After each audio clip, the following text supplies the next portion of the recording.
Hello viewers, today I come to you with a lot of materials about the new Godzilla X Kong Empire if you're curious about this. How a movie can end. What a huge upgrade Godzilla will get. What is the significance of Godzilla? New informations, new monsters, and the return of some of them to the screen. The whole plot. Spoilers. So like and watch. Of course, I warn you that the film contains spoilers and real information, so if you don't want to know what will happen in Godzilla X Kong, don't watch it. And those fans who are curious about it, I invite you to watch it. First, let me answer the question, what monsters can we see? Apart from Godzilla Kong, Scar King, and Shimo from the last ones.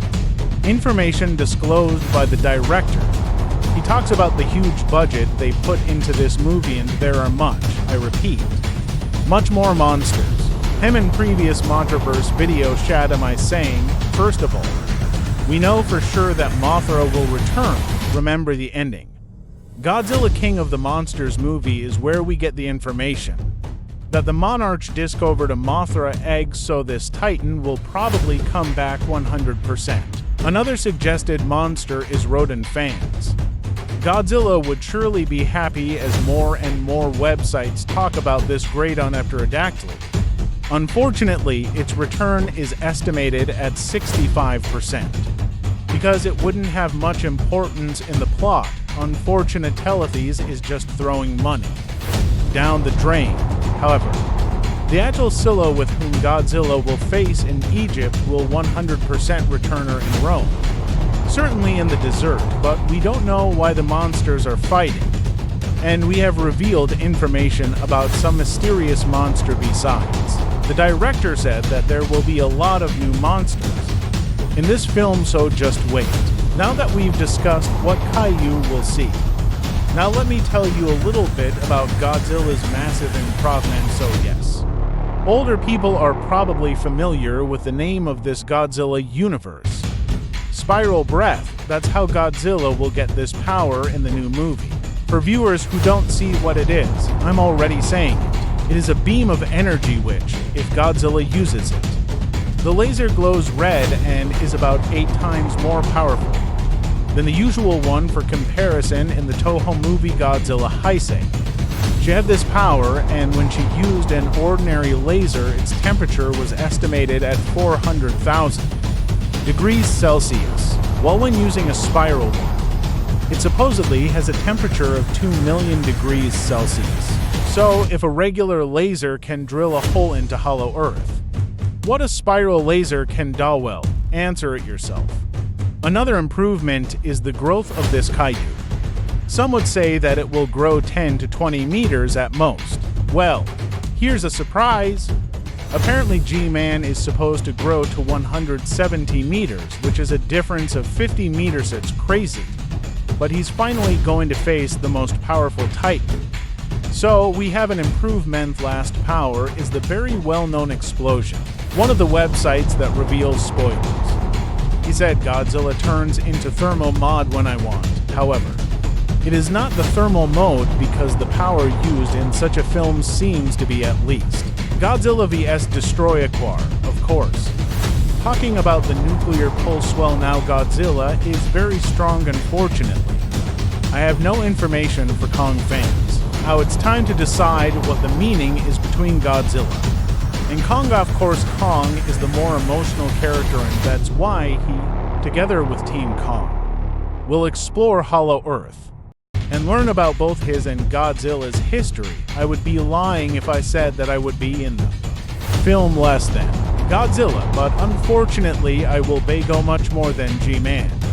However, in this movie, Godzilla is the kind of boss who comes if one of the Titans has a problem and undies it, which speaks of its monstrous strength. Of course, these are only spoilers, but 99% of the time you should expect such a okay.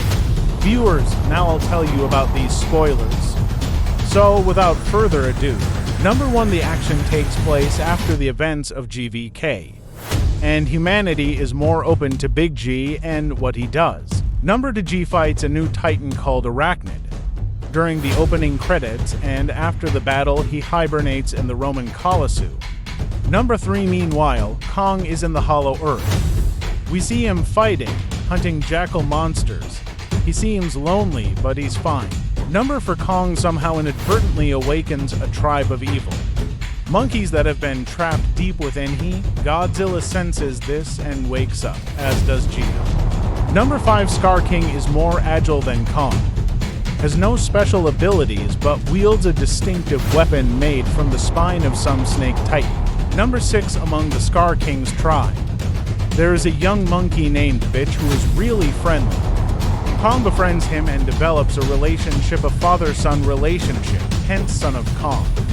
Number 7, most of it is Gia's ancestors and the Hollow Earth Iwas culture. Number 8, the film has a surprisingly strong narrative, with its human characters, namely Gia and her adopted mother, played again by Rebecca Hall.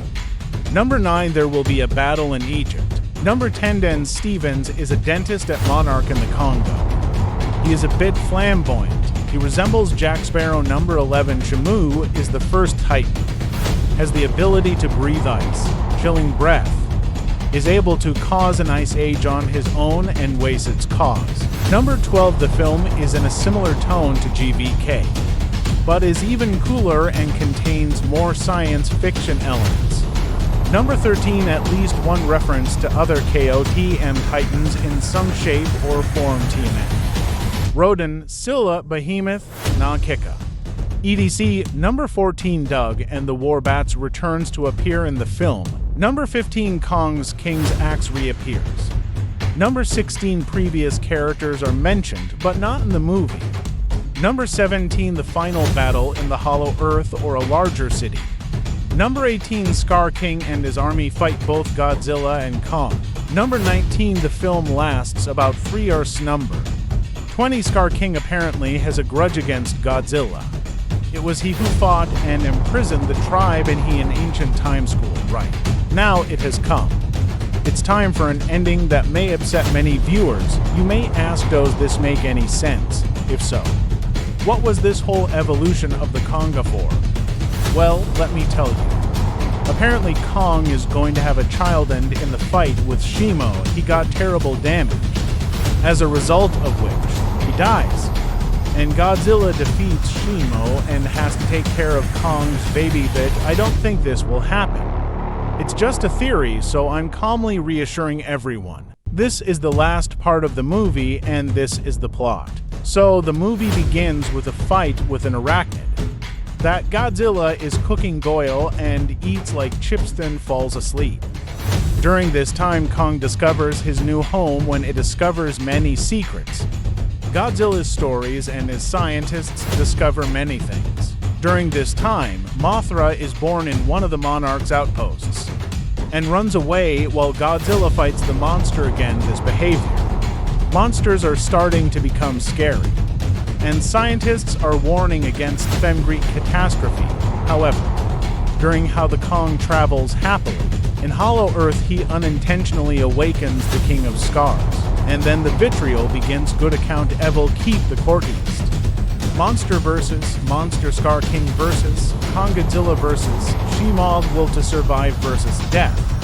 There has never been such a crazy movie. Before ESO, I advise you to be patient and wait for the trailer. See you later and regards.